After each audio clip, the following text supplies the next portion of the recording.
Good morning 10th standard. Last video में हमने one missing frequency के बारे में सीखा था और मैंने आपको पहले भी कहा था कि one missing two missing frequency तक हो सकते हैं।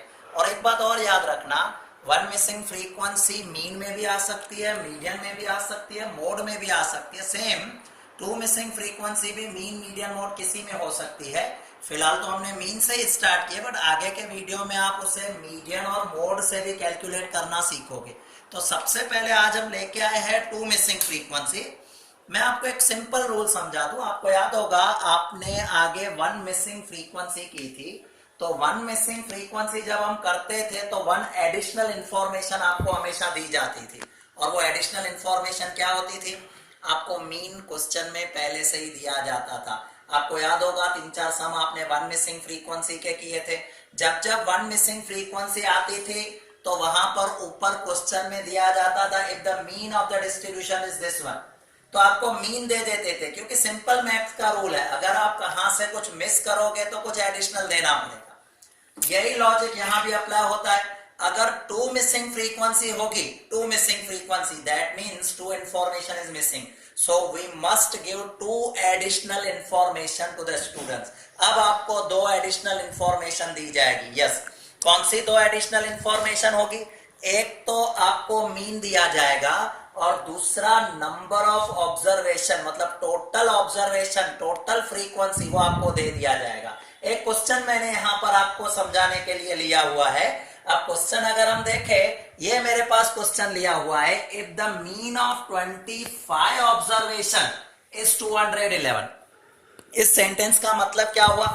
इस सेंटेंस का मतलब हुआ कि 25 ऑब्जर्वेशन का मीन 211 है। 25 ऑब्जर्वेशन का मीन 211 है। ये क्या दिखाता है?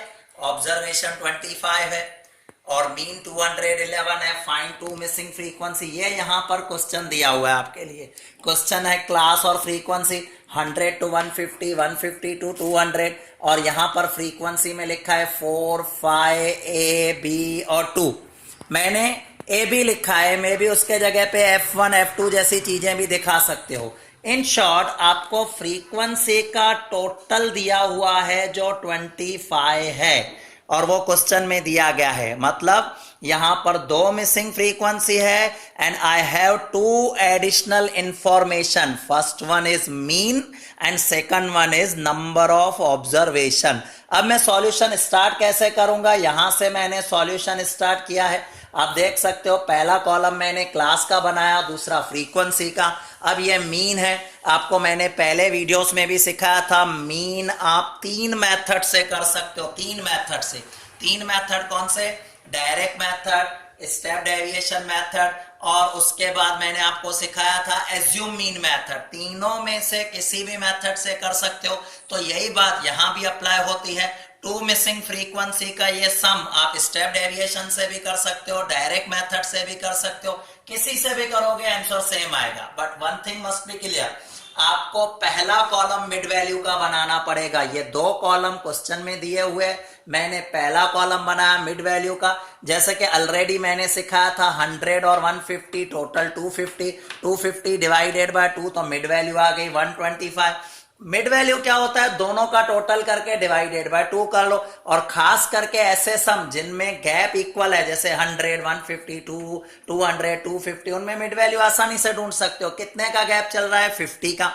तो मैंने क्या लिखा? First 125, second 175, 225, 275, 325। यहां तक तो किसी भी मेथड के लिए करना हो तो आपको करना ही है, चाहे डायरेक्ट मेथड से कर रहे हो, एज्यूम मीन से, या स्टेप डेविएशन से। ये 3 कॉलम तो आपको बनाने ही है। अब आप चेक करोगे, मैंने ये सम जो किया है स्टेप डेविएशन मेथड से किया है। क्यों? क्योंकि ज्यादातर ऐसा देखा गया है two missing frequency step deviation method से बहुत इजीली कैलकुलेट होती है। अब आपको याद होगा स्टेप डेविएशन मेथड मेरा 3rd या 4th लेक्चर के वीडियो में था। उसमें क्या दिखाया था? मैंने आपको क्या कहा था? ध्यान से सुनना। ये आपकी मिड वैल्यू है। इनमें से कोई भी वैल्यू एज्यूम कर सकते हैं, कोई भी वैल्यू। ज्यादातर मेरे जो पहले वीडियोस थे उसमें मैं क्या करता था, सबसे छोटी वैल्यू एज्यूम करता था, तो मेरे लिए क्या रहता था, आसान रहता था। और सबसे छोटी वैल्यू के सामने आता था 0 1 2 3 इस तरह से आता था। बट मैंने तब कहा था सबसे छोटी वैल्यू एज्यूम करो। अब मैं क्या करने वाला हूं, अब आपको ऑब्जर्व करना है यहां पर कौन सी वैल्यू एज्यूम करनी है, वो मोस्ट इंपॉर्टेंट हो जाता है। कैसे, आपको जो मिसिंग फ्रीक्वेंसी है, रिपीट कर रहा हूं, जो मिसिंग फ्रीक्वेंसी है उसके सामने वाली वैल्यू को एज्यूम करो, सम बहुत ही इजी हो जाएगा, सम आसानी से हो जाएगा। तो मिसिंग वैल्यू के सामने जो लिखा हुआ है 225, मैंने उसको एज्यूम कर लिया, ये मेरे लिए हो गया ए। और एक रूल मैंने सिखाया था, जो भी हम एज्यूम करते हैं उसके सामने होता है 0, नेक्स्ट होता है 1 और 2। उसी तरह से ऊपर जाओगे तो -1 और -2। ये आया कहां से, मैं जस्ट समझा दूं आपको। देखो आपने एज्यूम क्या किया, 125, इंटरवल एच मतलब इंटरवल कितने का है, 50 का है। आप एक एक वैल्यू चेक करो या डायरेक्ट वैल्यू रख लो, इजी होगा। जैसे पहली वैल्यू xi की है 125, मैंने यहां रखा 125, मैंने एज्यूम किया हुआ है, सॉरी 225 मैंने एज्यूम किया है। तो ये 125 में से 225 माइनस करूंगा, हो जाएगा 100, बट माइनस का डिवाइडेड बाय 50, 50 से डिवाइड करो तो मेरा आंसर आएगा -2, मैंने -2 रख दिया। सेम वे में ये 175 में से 225 माइनस करो, -50 डिवाइडेड बाय 50 इक्वल टू -1, फिर 0, फिर 1, फिर 2। अब हमें क्या करना है, ये कॉलम मिल गया ui का, ui को मल्टीप्लाई करना है fi के साथ, तो नेक्स्ट कॉलम होगा fi ui। 4 को -2 के साथ मल्टीप्लाई करो, -8, 5 को -1 के साथ मल्टीप्लाई करो, -5। अब a को मल्टीप्लाई किया जाएगा 0 से, तो 0। उसी रीजन के वजह से मैंने क्या किया था, जहां मिसिंग फ्रीक्वेंसी है उसको एज्यूम कर लिया था, इजी हो गया।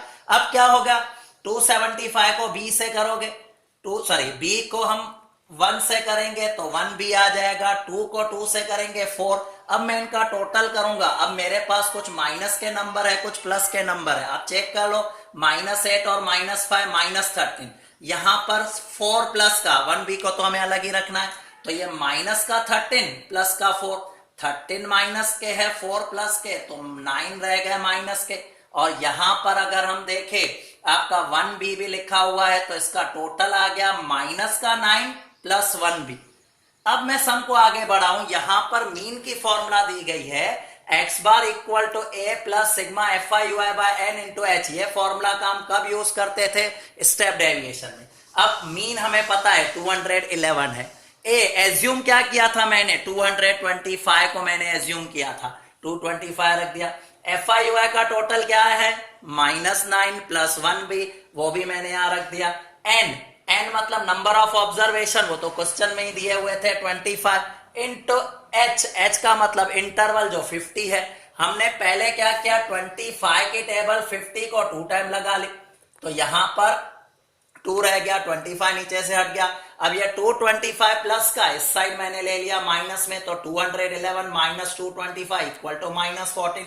ये 2 मल्टीप्लाई का लेफ्ट साइड ले लो, 2 डिवीजन में आ गया, तो -2 को 2 से डिवाइड किया, -7, और -9 माइनस के है इस साइड ले लो, प्लस में हो जाएंगे, -9 प्लस 9 इक्वल टू 2। तो b की वैल्यू हमें मिल गई 2।